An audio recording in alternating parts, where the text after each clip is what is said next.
Ia bermula sebagai malam yang dinanti, tetapi satu insiden kecil cukup untuk menukar emosi ribuan orang. Bukan soal menyalahkan sesiapa, soalnya, apa sebenarnya berlaku dan apa yang kita boleh pelajari? Setiap insiden awam akan melalui dua fasa. Fasa pertama, apa yang berlaku. Fasa kedua, apa maknanya. Konsert D6 di Kuala Lumpur menjadi perbualan hangat kerana ia menyentuh dua perkara sensitif, keselamatan acara besar dan emosi peminat. Video ini tidak bertujuan menuduh mana-mana pihak. Kita akan lihat fakta yang diketahui secara umum. Kemudian analisis apa yang boleh diperbaiki supaya pengalaman konsert di Malaysia menjadi lebih selamat dan matang. Apa yang berlaku? Satu, konsert sebagai perhimpunan besar. Konsert melibatkan ribuan manusia di satu ruang. Ini menjadikannya acara berisiko sederhana tinggi dari sudut aliran orang ramai dan emosi. Dua, gangguan pengalaman penonton. Beberapa penonton melaporkan gangguan terhadap pengalaman konsert. Maklumat awal tersebar melalui rakaman pendek dan perkongsian individu.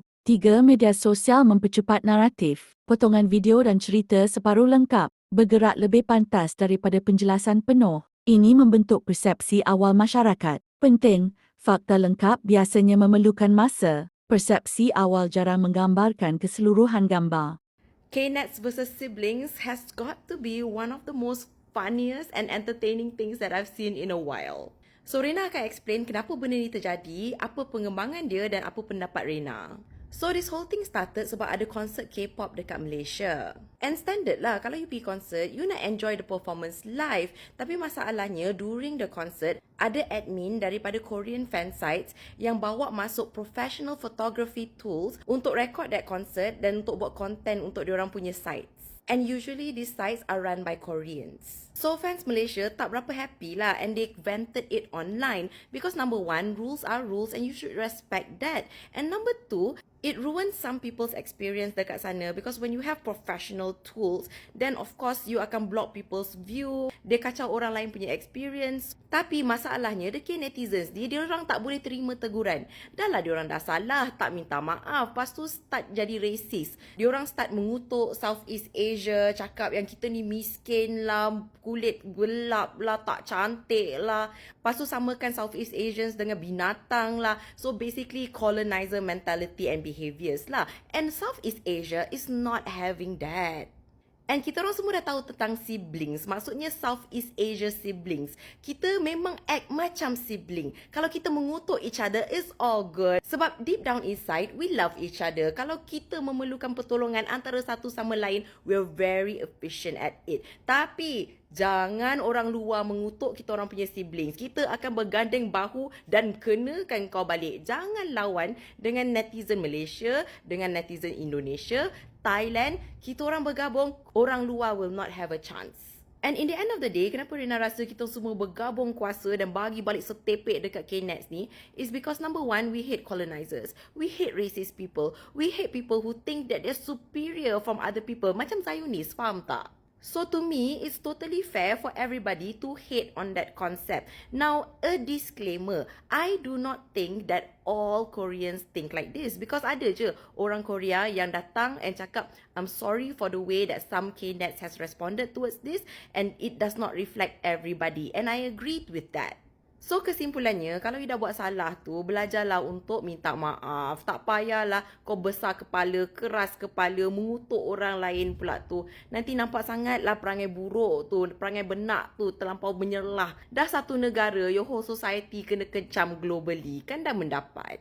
Apa yang boleh diperbaiki? 4. Keselamatan perlu didahulukan, bukan reaksi. Keselamatan bukan pelan kecemasan. Ia perancangan awal. Apabila aliran penonton tidak jelas, tekanan mudah tercetus. 5. Crowd control adalah ilmu. Pengurusan orang ramai bergantung pada reka bentuk ruang, komunikasi jelas, jangkaan tingkah laku manusia, bukan kekuatan fizikal semata-mata. 6. Emosi peminat perlu difahami. Bagi peminat, konsert ialah pengalaman emosi. Apabila harapan terganggu, reaksi juga menjadi emosi. Ini normal dan perlu diambil kira dalam perancangan. 7. Komunikasi di saat kritikal. Dalam situasi tegang, komunikasi ringkas dan konsisten boleh meredakan keadaan. Ketiadaan maklumat mencipta panik. 8. Tekanan di pihak penganjur dan kru. Penganjur dan kru bekerja di bawah kekangan masa dan teknikal. Keputusan dibuat dalam keadaan tidak ideal. Memahami tekanan ini membantu penilaian lebih adil. 9. Kenapa isu ini jadi besar di Malaysia?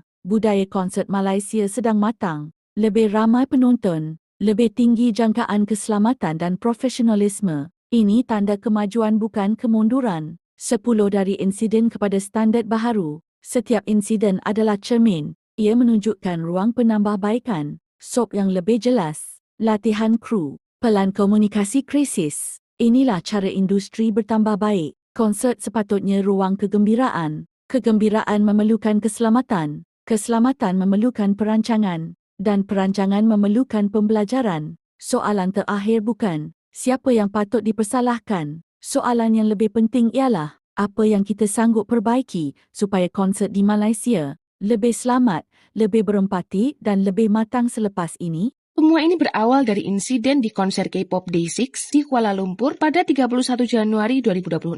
Saat itu, sejumlah fans asal Korsel dilaporkan membawa kamera profesional DSLR ke dalam venue. Padahal, aturan konser melarang peralatan tersebut. Tindakan ini memicu kritik dari netizen Malaysia dan negara Asia Tenggara lain yang menilai perilaku itu tidak menghormati aturan dan mengganggu penggemar lain. Nah, konfliknya malah berlanjut nih. Heboh di X. Gini awal mula konflik netizen Korea dan Asia Tenggara. Platform X tengah diramaikan perselisihan panas antara warganet Korea Selatan dan pengguna media sosial dari kawasan Asia Tenggara. Konflik lintas negara ini memicu gerakan solidaritas bertajuk Siblings setelah muncul tudingan komentar rasis yang merendahkan masyarakat di wilayah tersebut. Keributan berawal dari konser band Day6 di Axiata Arena pada 31 Januari 2026.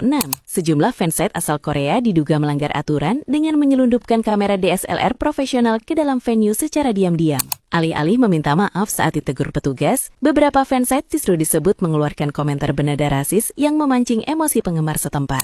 Di tengah perdebatan, sejumlah warganet Korea berdalih bahwa membawa kamera profesional merupakan bagian dari K-pop, yang seharusnya bisa dimaklumi dimanapun konser digelar. Situasi makin memanas ketika sebagian netizen Korea mulai menghina artis Asia Tenggara, termasuk grup Nona. Mereka menyoroti video klip bernuansa musim panas yang mengambil latar sawah dan melontarkan komentar merendahkan. Nama aktor Baskara Mahendra juga ikut terseret tanpa sengaja. Hal ini terjadi setelah seorang netizen Indonesia memakai fotonya sebagai avatar, lalu akun asing menghina penampilannya tanpa sadar bahwa foto tersebut milik figur publik. Melihat maraknya ujaran kebencian, warganet dari berbagai negara Asia Tenggara seperti Thailand hingga Vietnam pun bersatu membela Indonesia dan Malaysia. Mereka ramai-ramai membanjiri lini masa dengan mempeta Asia Tenggara sebagai simbol solidaritas dan kekuatan persatuan kawasan. Hingga kini perdebatan tersebut masih terus berlanjut. Buat Sobat Medcom, yuk sama-sama jaga sikap di ruang digital dengan menghormati aturan setempat dan menghindari komentar diskriminatif. Perang antara Keynes dan netizen Asia Tenggara semakin memanas. Buat kalian yang ketinggalan, ini kronologinya. Semuanya mulai dari insiden konser Day6 di Malaysia. Ada oknum fansite Korea yang melanggar aturan, yaitu nyelundupin kamera dengan lensa besar ke dalam konser. Dia diusir dari area konser, tapi dia malah berkoar-koar di internet. Awalnya cuma debat masalah aturan konser, tapi lama-kelamaan berubah jadi hinaan rasis, fisik, warna kulit, sampai ekonomi Asia Tenggara jadi bahan ejekan. Indonesia pun ikut keseret karena MV Nona tuh dihina oleh netizen Korea. Netizen Indo langsung turun gunung untuk ngebela tetangganya. Dan serangan baliknya masif banget. Setelah negara lain di Asia Tenggara ikutan ngebelain Malaysia, negara lain dari luar Asia Tenggara pun ikut angkat suara. Sekarang istilah siblings udah menjadi simbol solidaritas dan perlawanan terhadap rasisme. Menurut kalian postingan siblings mana yang paling gong? Menurut gue yang ini.